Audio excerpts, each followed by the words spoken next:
성경 시편 85편입니다.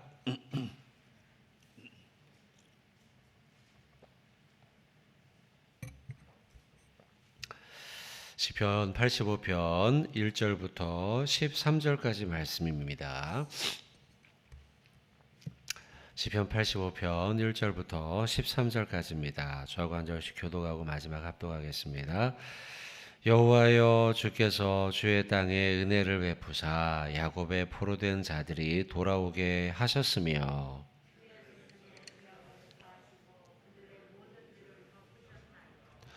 주의 모든 분노를 거두시며 주의 진노를 돌이키셨나이다.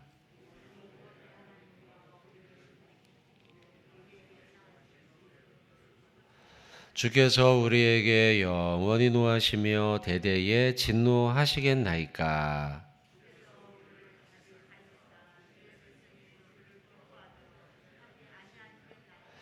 여호와여, 주의 인자하심을 우리에게 보이시며 주의 구원을 우리에게 주소서.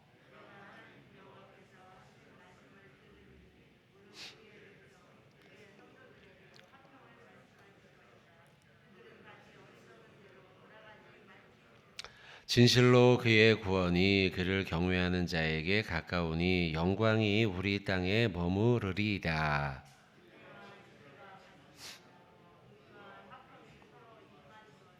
진리는 땅에서 솟아나고 의는 하늘에서 굽어 보도다.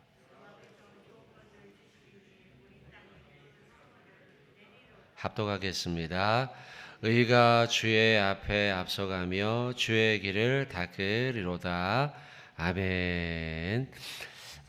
이제 월말까지는 내일이죠. 내일까지는 요 시편 말씀을 잠깐 좀 보고, 그리고 이제 7월 달에는 또 히브리서의 말씀을 같이 보겠습니다. 그 가운데 이제 85편 오늘 보고 있고요. 이 85편은 시기적으로는 바벨론 포로 잡혀가고 난 다음에 귀환하면서 이제 쓰여진 편지입니다. 그래서 하나님의 용서를 경험하고 있는 거죠. 하나님이 우리를 용서해 주셨구나.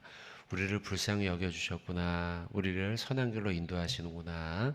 이런 이제 우리가 쭉 읽어보면 그런 어떤 하나님의 용서와 은혜에 대한 말씀이 이렇게 밝은 이 글의 표현 속에서 나타나고 있죠. 1절에도 보시면은 여호와여, 주께서 주의 땅 이스라엘 백성들이죠. 그들에게 은혜를 베푸셨습니다. 그래서 야곱의 포로된 자들이 돌아오게 하셨습니다. 이렇게 기록하죠. 야곱의 포로된 자라고 하는 아주 구체적인 표현이 기록이 되어 있어요. 그래서 자신들이 포로로 잡혀갔다가 이제 돌아왔습니다. 너무 감사합니다. 이런 내용입니다. 2절에도 보시면 주의 백성의 죄악을 사하시고 그들의 모든 죄를 덮으셨습니다. 죄를 사하시고, 그러니까 우리들의 죄, 이스라엘 백성들의 죄를 사하셨습니다. 그러니까 기본적으로 포로로 잡혀갔던 것은 이스라엘 백성들의 죄악에 대한 심판임을 이 시편 85편의 저자는 시인은 고백하고 있는 거예요. 우리가 이런 죄를 지어서 하나님이 우리에게 심판으로서 이 나라를 흩으셨군요 라고 하는 고백이죠. 그리고 또한 포로에서 다시 돌아오고 있는 이 과정이 하나님의 용서라는 거예요. 특별히 2절 뒷부분을 보시면 그들의 모든 죄를 덮으셨나이다 라고 기록하고 있죠. 덮으셨다. 완전히 덮어버렸다는 거예요. 덮다는 것은 원어적으로는 그 옷으로 덮는 것이에요. 그러니까 우리가 이불을 덮거나 옷을 덮는 것이죠. 이 이스라엘 백성들은 이제 이불하고 옷이 같거든요. 옛날에는요. 그래서 옷 한 벌 좋은 거 가지고 있으면 그게 이제 여러 가지 용도로 쓰일 수 있는 거예요. 특별히 그 나그네 순례길을 많이 다니지 않았습니까? 이스라엘 사람들이요. 절기마다 멀리에서 오기도 하고 했으니까요. 그때 아주 유용한 게 옷이에요. 옷이 이제 이불도 되기도 하고 또 비바람도 맞기도 하고 그렇기 때문에 옷이 굉장히 유용한데, 그 옷이 그래서 우리처럼 이렇게 딱 타이트한 게 아니고 좀 크죠. 이렇게 이렇게 덮어버리는 그런 옷 아닙니까? 남자들도 그래서 이 바지보다는 이렇게 밑에까지 치마처럼 이렇게 덮는 용도였던 거죠. 근데 이제 2절에 보니 덮었다, 덮으셨나이다 기록하죠. 죄를 덮었다는 거예요. 옷으로 덮어버리듯 우리의 그 몸을요 덮어버리듯 내 죄를 덮어버린 거예요. 보이지 않는 거죠. 그 안에 들추지 않으면은 보이지 않는 거예요. 이게 하나님의 용서의 방식이라는 거죠. 그러니까 하나님의 용서의 방식은 어떤 거냐? 완전히 덮어버리는 방식이에요. 들추지 않아요. 제로 나지 않는다는 거죠. 회개했어요. 하나님께요. 우리가요. 하나님 제가 몇 년 전에 이런 죄를 짓고 또 지난달에도 이런 죄를 짓고 하면서 하나님 앞에 예수님을 믿고 난 다음에 회개했어요. 그리고 돌이켰어요. 이 회개라는 건 여러분 돌아오는 것이죠. 온전한 길로 올바른 길로 돌아오는 것이죠. 그렇게 하나님 앞에 회개를 하잖아요. 그러면 하나님의 용서의 방식은 어떤 것이냐? 제로 나지 않는다는 거예요. 덮어버린다는 거죠. 완전히 우리의 죄를 잊어버린 것처럼 덮어버리는 거예요. 이게 하나님의 용서의 방식이에요. 근데 여러분, 우리가 살고 있는 이 현대 사회의 용서도 잘 안 할 뿐더러요. 용서하는 것이 인색하죠. 그래서 부부하고 싸우면 부부끼리 싸우면은요. 우리가 아직 완전히 다 성화되지 못했기 때문에 싸우면은 어때요? 막 싸우다 보면 화가 나잖아요. 그죠? 맨 처음에는 그냥 왜 이렇게 했느냐 이렇게 얘기 시작하다가 그러다가 나중에 막 싸워요. 싸우다 보면 어떻게 돼요? 옛날 걸 재론한단 말이에요. 너 당신 오늘뿐이 아니야. 뭐 어제도 그랬어. 뭐 아니면 작년에도 막 심지어는요 작년에도 그랬어 하면서 작년 일을 끄집어내고 몇 년 전 일을 꺼집어내는 거죠. 그러니까 이게 이제 이 사람이에요. 이게 사람이다 보니 뭔가 옛날 일을 자꾸 재론하고 끄집어내고 막 그걸 가지고 또 막 따지고 막 이러는 게 우리 사람 아닙니까? 근데 이 덮는다는 표현이 참 그래서 우리에게 깨달음을 주는 거죠. 하나님의 용서의 방식은 그렇지 않다는 거예요. 덮어버리고 그냥 아예 묻어버리는 거예요. 잊어버리는 거예요. 인색하지 않는 거예요. 아무리 많은 죄를 지어도 하나님 우리를 용서하신다는 거죠. 그리고 그걸 다시 재론하지 않겠다라는 거예요. 이 시대가 얼마나 용서가 인색한가 생각해 보면 용서하는 사람을 바보 같은 사람으로 여기고요. 그리고 용서하는 행위, 이 용서하는 행위 자체가 뭔가 이 시대의 공의와 맞지 않는다고 생각해요. 그러니까 용서하면은 이건 말도 안 되는 거야. 이건 이 사회에서는 그렇게 하면은 이 죄를 또 짓고 그 사람은 어떻게 되는 거야? 안 돼, 안 돼. 이렇게 생각한다는 거죠. 그러나 성경의 기본적인 원리는 여러분들 용서에서 시작이 되잖아요. 사랑과 용서에서 시작이 되잖아요. 그래서 하나님의 사랑과 용서를 우리는 실천하기 위해서 애써야 돼요. 안타까운 건 사회적인 분위기와 문화가 용서하는 것이 마치 바보 같은 일이며 용서하면은 공의가 무너지는 것처럼 생각하지만 그렇지 않다는 거예요. 여러분 하나님의 용서에 대해서 조금 좀 성경을 좀 더 보죠. 이사야서 43장 한번 보겠습니다.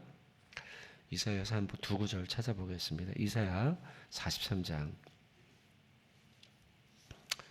25절입니다.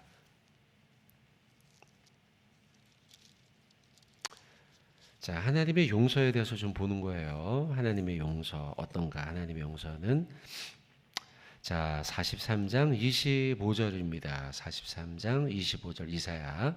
자, 같이 한번 우리 봉독하겠습니다. 나하고 나는 나를 위하여 내 허물을 도말하는 자니 내 죄를 기억하지 아니하리라. 아멘. 자, 보세요. 내 죄를 기억하지 않는다. 그게 하나님의 용서의 방식이에요. 내 허물을 도말해버린다. 나 완전 끊어버리겠다는 거예요. 너의 허물에 대해서 난 끊어버리고 다시 재론하지 않고 기억도 하지 않겠다. 이게 나의 방식이야. 심지어 앞에 뭐라고 말씀하냐면 나를 위해서, 나 스스로를 위해서. 하나님이 이런 분이니까요. 사실은 하나님 앞에 이스라엘 백성들이 얼마나 못났습니까? 똑같은 죄를 또 짓고 지어요. 그러면 용서해주는 사람의 입장에서 어때요? 아유, 내가 한 번 했는데, 두 번 했는데, 내가 세 번까지는 저도 그래요, 여러분. 제가 용서를 글쎄 모르겠어요. 제 스스로 자평하기에는 용서를 잘하는 편이에요. 근데 그걸 몇 번까지 하냐면 한 3번 정도까지는 제가 잘할 수 있어요. 3번까지. 근데 하나님도 저 같았으면은 용서하지 않을 것 같아요. 왜냐하면 이스라엘 백성들은 3번이 아니고 4번, 5번, 10번 계속 똑같은 죄를 짓거든요. 이스라엘 백성들이 회개하고 돌아오라, 회개하고 돌아오라 했는데도 또 하니까 얼마나 그 나중에는 화가 나겠어요, 하나님도요. 근데 하나님 뭐라고 말씀하냐면 나를 위해서 내가 너를 용서한다. 이거예요. 이게 하나님의 방식이니까요. 하나님은 용서하시는 분이에요. 그러니 너가 아무리 죄를 져도 나는 너를 용서한다. 너의 죄를 기억하지 않는다. 너의 죄를 도말해 버리겠다라고 말씀하고 있는 거죠. 한 번 더 찾겠습니다. 이사야서 44장. 한 장 뒤에 있죠? 44장 22절입니다. 44장 22절. 자, 같이 한번 우리 44장 20절 같이 한번 봉독하겠습니다. 내가 내 허물을 빽빽한 구름같이 내 죄를 너는 내게로 돌아오라. 내가 너를 구속하여 쓰매니라. 아멘. 자, 여기도 또 죄를 용서하신다 말씀하시는데 여기는 표현이 너의 허물을 빽빽한 구름같이 내 죄를 안개같이 없게 하겠다 이렇게 말씀하고 있어요. 빽빽한 구름, 안개 이렇게 말씀했는데 자, 구름이랑 안개는요 공중에 떠 있는 거죠. 비행기를 타고 가보면 막 비행기가 막 어떤 때는 구름 사이로 막 지나가잖아요. 근데 구름이 저 아래쪽에 있으면은 우리가 보면은 생각하기에 빽빽해 보여요. 그 틈새가 없어 보이고 저 아래가 보이지 않잖아요. 예, 그런데 그 사이를 지나가 보면은 그냥 그 옆을 쑥 그냥 다 지나간단 말이죠. 뭐냐면 구름과 안개라는 표현을 쓴 건 뭐냐면 빽빽하게 많아 보이지만 하나님이 바람으로 불면 다 날아가 버릴 거라는 거예요. 우리의 죄가 그냥 볼 때에는 빽빽한 구름과 안개처럼 보이지만 너무 많아 보여요. 그러나 하나님의 용서의 바람은요 한번 불면 다 날아가는 거예요.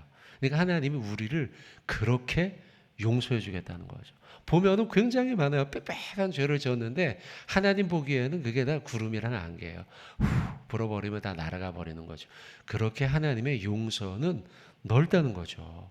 오늘 표현 구절의 말씀처럼 그것은 마치 다 덮어버릴 수 있는 하나님의 넉넉한 옷자락으로 다 덮어버릴 수 있는 그런 죄라는 거예요. 그러니 하나님의 용서가 얼마나 큰가.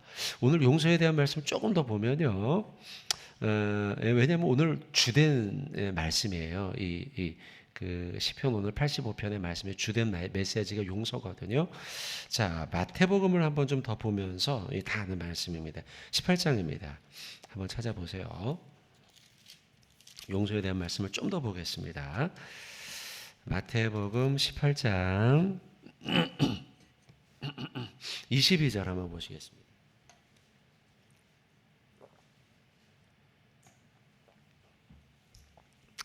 자, 마태복음 18장 22절 같이 한번 봉독하겠습니다. 시작. 예수께서 이르시되 내게 이르노니 7번뿐 아니라 7번을 70번까지라도 할지니라. 아멘. 베드로가 예수님께 물어본 거잖아요. 그죠? 예수님, 형제가 죄를 나한테 지었는데 내가 몇 번이나 용서해 줄까요? 물어본 거예요. 저 같으면 3번은 해라 그랬을 거예요. 제가 할 수 있는 정도 수준이에요. 그게요. 3번까지는 제가 용서할 수 있으니까 아마 저 같으면 그랬을 텐데 역시 예수님 하늘의 아버지, 그 아버지의 아들 되신 예수 그리스도께서는요 그 용서의 스케일이 다르잖아요. 몇 번 하랍니까? 70번씩 7번 77에 49번 이렇게 계산하는 게 아니에요. 뭐예요 이거는요? 그렇죠. 계속 용서하라는 거예요. 이게 나의 방식이다라는 거예요. 이사야서의 빽빽한 구름 불어버리면 다 날아가지. 이게 나의 용서의 방식이야. 아까 우리 시편의 말씀 하나님의 용서의 방식은 내 옷이 너 얼마나 큰지 아냐? 내 이불이 얼마나 큰지 아냐? 그걸로 다 덮어버릴 수 있어. 이거예요 여러분. 하나님의 용서의 방식은 지금 70번씩 7번 그렇게 용서하라는 거예요. 7번뿐 아니라 7번을 70번까지 할지라도 계속 용서하라는 거예요. 근데요, 이 말씀을 하시고 난 다음에 예수님이 무슨 비유를 그 뒤에 쭉 드셨냐면 1만 달란트 빚진 자의 비유를 말씀하세요. 용서 이야기하고 비유로 실제적인 말씀을 하시는 거죠. 얘들아, 1만 달란트 빚진 자가 있어요. 조 단위의 빚입니다. 이거 엄청나게 많은 빚이에요. 그러니까 큰 거대한 기업가가 도산을 한 거예요. 근데 그 사람이 나한테 빚을 졌는데 그 사람이 나한테 찾아와서 용서해달라고 해서 내가 어떻게 할까 하니 다 용서해줬어. 근데 사람이 어떠냐면 그 사람이 큰 기업가니까 또 자기한테 또 돈 빌려간 사람이 있을 거 아니에요. 가는 길에 조그만한 빚을 빈 얼마였죠? 천 달란트인가? 1000데나리온인가요? 하여튼 그렇게 빚졌는데 그것도 큰 돈입니다. 왜 큰 돈이에요? 잠깐만, 얼마죠? 맞습니까? 100데나리온이군요. 100데나리온. 28절에 보니까 100데나리온이면은 100일치 품삯이니까요. 3개월 그 월급이 넘는 돈이죠. 예, 꽤 큰 돈입니다. 그 빚진 사람을 만나서 그 사람한테 돈 내라고 막 한 거예요. 이게 인간이라는 거죠. 그러지 말아라. 그리고 자, 35절입니다. 35절 같이 한번 읽어보겠습니다. 시작. 너희가 각각 마음으로 형제를 용서하지 아니하면 나의 하늘 아버지께서도 너희에게 이같이 하시리라. 아멘. 무서운 말씀을 하셨어요. 결론으로. 내가 너희에게 용서했잖아. 너희도 그렇게 용서해라. 만약 그렇지 않는다면, 용서하지 않는다면 너희도 그와 같이 대접받을 거야. 나도 너희를 용서하지 않을 수 있어 라고 말씀하고 있는 거예요. 그러니 여러분, 용서가 얼마나 중요한가 우리가 깨닫게 되죠. 자, 오늘 본문으로 돌아오셔서요. 자, 2절의 말씀을 쭉 보다가, 말씀을 설교하다가 이사야 말씀도 보고 마태복음의 말씀도 봤습니다. 결론은 이거예요. 하나님의 용서는 무한하다는 거죠. 그리고 우리는 그러면 어떻게 살았는가? 좋아. 그래서 나는 뭐야? 어떻게 해야 돼? 나도 그 주님처럼 용서해야 돼. 그게 마지막에 읽었던 마태복음 18장 35절의 말씀이죠. 너희도 이와 같이 하라. 그렇지 않으면 하나님의 아버지도 너희에게 그렇게 대우할 수 있어 라고 말씀하고 있는 거예요. 그러니 여러분, 오늘 하루 살아갈 때 용서를 베풀며 살아가는 저와 여러분 되길 주님의 이름으로 축원드립니다. 여러분, 오늘 어떤 분을 만날지 모르겠어요. 여러분들이 어떤 사람을 만날지 모르겠는데, 자, 어떤 사람을 만나든 간에 너그럽게 대하시고 용서하시며 살아가시길 바랍니다. 자, 쭉 넘어가서요. 한 가지 말씀은 간단히 전합니다. 아직 시간이 좀 있습니다. 할 수 있을 것 같습니다. 7절부터 보십시오. 7절에 보시면 6절까지는 같은 단락이에요. 용서에 대한 말씀이니까요.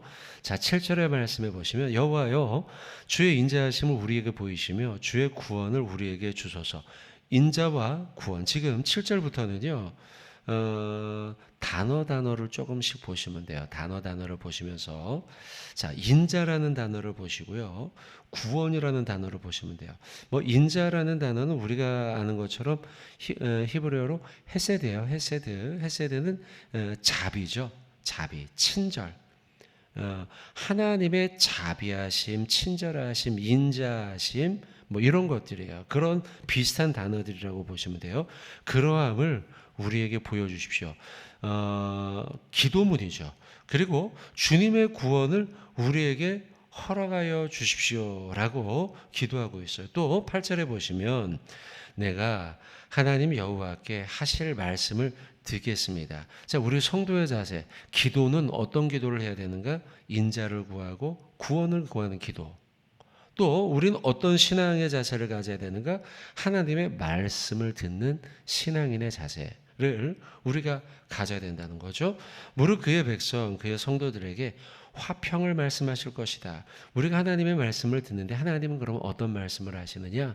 평화의 말씀, 화평의 말씀을 하실 것이다. 그러니 우리는 하나님의 말씀을 듣는, 화평의 말씀을 듣는 자가 되어야 된다. 자, 그들은 다시 어리석은 대로 돌아가지 말지로다. 우리는 하나님의 말씀을 듣고 어리석은 길, 과거 포로로 잡혀가게 됐던 원인이 무엇인가? 어리석은 길로, 포로의 길로 잡혀갔던 어리석은 길이죠. 그 원인은 무엇이냐? 기도하지 않고 말씀을 듣지 않았기 때문이라는 거예요. 어리석은 길로 갔던 것, 포로의 길로 잡혀갔던 것, 바벨론의 포로로 잡혀갔던 이유는 무엇이냐? 하나님 앞에 인자를 구하지 않고 주님의 구원을 구하는 기도를 하지 않았기 때문이라는 거죠. 또한 하나님의 화평의 말씀을 들어야 하는데 하나님의 화평의 말씀을 듣기는커녕 바알의 우상 숭배죠. 우상 숭배의 길로 가고 하나님의 선지자들의 말씀을 듣지 않고 회개하지 않았기 때문인 거예요.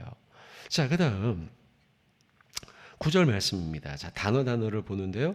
진실로 그의 구원이 그를 경외, 구원, 경외, 영광 이런 단어들이 있죠. 주의 구원이 경외하는 자에게 가깝다. 영광이 우리 땅에 머무른다라고 했는데요. 자, 지금 몇몇 단어들 7절부터 쭉 봐서 인자함, 구원, 말씀 이런 단어들인데요. 거기다가 지금 9절에는 경외라는 단어가 나왔어요. 자, 인자하심 또 구원 이런 단어들이 이런 것들이 인자와 구원 이런 역사들이 어떤 사람에게 가까운가? 하나님을 경외하는 자에게 가깝다는 거예요. 굉장히 중요한 신앙의 자세를 우리에게 말씀하고 있어요. 시편 85편이요. 우리가 하나님의 구원을 맛보고 삶 속에 하나님의 인자, 헤세드를 맛보는 삶을 살고 싶잖아요. 우리가요. 살면서 우리 모두 다 그러고 싶지 않아요? 하나님의 심판을 맛보고 싶은 사람은 없어요? 하나님의 막 탁탁하고 막 하나님의 무서운 심판 이런 것들이 아니라 우리가 살면서 하나님의 헤세드, 인자함, 구원함 이런 것들을 날마다 맛보고 싶은데 어떤 사람에게 그런 일들이 일어나는가라고 할 때 답을 주잖아요. 하나님을 경외하는 사람. 하나님을 경외하며 살아갈 때 경외라는 건 무슨 뜻인지 아시죠? 그죠? 하나님을 두려워하는 거예요. 그리고 존경하는 거예요. 하나님을 두려워하고 존경하는 사람들에게 하나님이 인자를 베풀고 자비를 베풀고 구원을 베푼다는 사실이에요. 그러니 여러분 하나님을 경홀히 여기지 마십시오. 하나님을 두려워하고 경외해야 돼요. 하나님을 가볍게 여기지 말라는 거죠. 하나님을 두려워하는 마음으로 존경하고 사랑해야 돼요. 그럴 때 하나님이 네가 나를 그렇게 생각하는구나. 내가 너한테 인자를 베풀게. 내가 너한테 자비를 베풀게. 내가 너한테 구원을 베풀게. 그런다는 거예요. 아셨죠, 여러분? 자, 그다음 또 한 가지 더. 10절 요거만 보고 말씀했습니다. 10절에 보시면 인자와 진리가 만나다. 단어들 보라고 했죠. 그러니까 되게 지금 85편 뒷부분은 좋은 단어가 되게 많이 나와요. 멋있는 수려한 표현이 나오는데 뒤에 보면 의와 화평이 서로 입맞춘대요. 이 표현이 되게 멋있지 않습니까? 의와 화평이 입맞춘다. 서로 입맞춘다. 입맞춘다는 건 가까워진다는 거죠.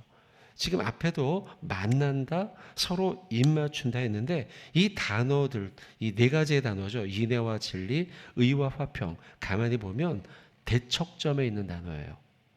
그래서 좋은 단어니까 다 좋은 단어죠. 이 단어들이요. 뭐 들으면 너무 좋은 단어. 그런데 가만히 생각해 보면 끝과 끝에 있어요. 인애와 진리. 인애는요, 사랑 아니에요. 사랑. 그죠? 사랑과 진리. 지금 우리 교회도 사랑과 진리의 공동체 이렇게 이름을 붙여놓고 추구하고 있는데요. 사랑과 인애와 진리는 끝과 끝에 있는 거예요. 딱딱함을 비교한다면요. 인애와 사랑은 굉장히 말랑말랑하죠. 생각하기에도 너무 말랑말랑 좋다 이런 건데 진리는 어때요? 좋은 단어긴 하지만 말랑말랑하기는커녕 딱딱하고 견고하죠. 흔들리지 않는 거죠. 사랑은 어때요? 이러기도 하고 저러기도 할 수 있는 거 아니에요? 사랑하니까요. 내가 아들이를 사랑하는데 내가 아내를 사랑하는데 그래 우리 부목사님들 보니까 설교할 적에 아내를 사랑합니다. 이런 얘기를 많이 해요. 저도 아내를 사랑하거든요, 여러분. 근데 사랑하다 보면 어때요? 아내가 아니면 자녀들이 내가 원하는 거 안 하고 다른 거 해도 어때요? 봐주잖아요. 그죠? 좋아, 괜찮아. 그러나 진리 어때요? 견고하거든요. 원리가 있고 원칙이 있는 거예요. 흔들리지 않아요. 그 범주 안에 벗어나면 안 되는 거예요. 그런 의미에서 보면은 인애, 사랑이죠. 그리고 진리, 이 두 가지는 끝과 끝에 있는 거예요. 근데 이게 어떻게 한대요? 지금 10절에요. 인애와 진리가 같이 한 자리에 만난대요. 굉장히 멋있는 곳이에요. 이 장소가요. 또 뒤에 나와 있는 의로움과 화평도 똑같아요. 화평을 이루려면은 봐줘야 돼요. 성도를 서로를요. 나랑 좀 달라도요. 그냥 인정해 줘야 되는 거. 그래야지 화평이 이루어지는 거죠. 계속 따져봐요. 당신 그거 틀린데 김 집사님 틀렸는데 그거 아닌데 이렇게 해야 하는데 아유 손은 이렇게 해야지 아유 다리는 이렇게 해야지 이렇게 해가고 하면은요. 아유 너는 뭐 잘해? 막 이렇게 나오는 거죠. 그죠?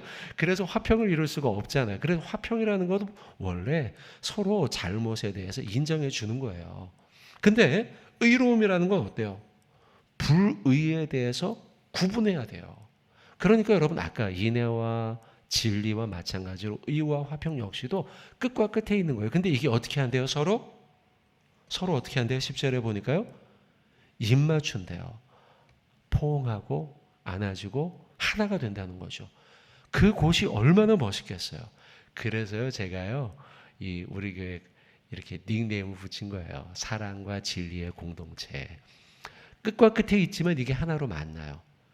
사랑하기도 하고 진리를 추구하기도 하고 인애를 추구하기도 하고 진리를 추구하기도 하고 의를 추구하기도 하고 화평을 추구하기도 하고 그래서 이거를요 한 가지로 말씀드리면 균형이 잡혔다는 거예요.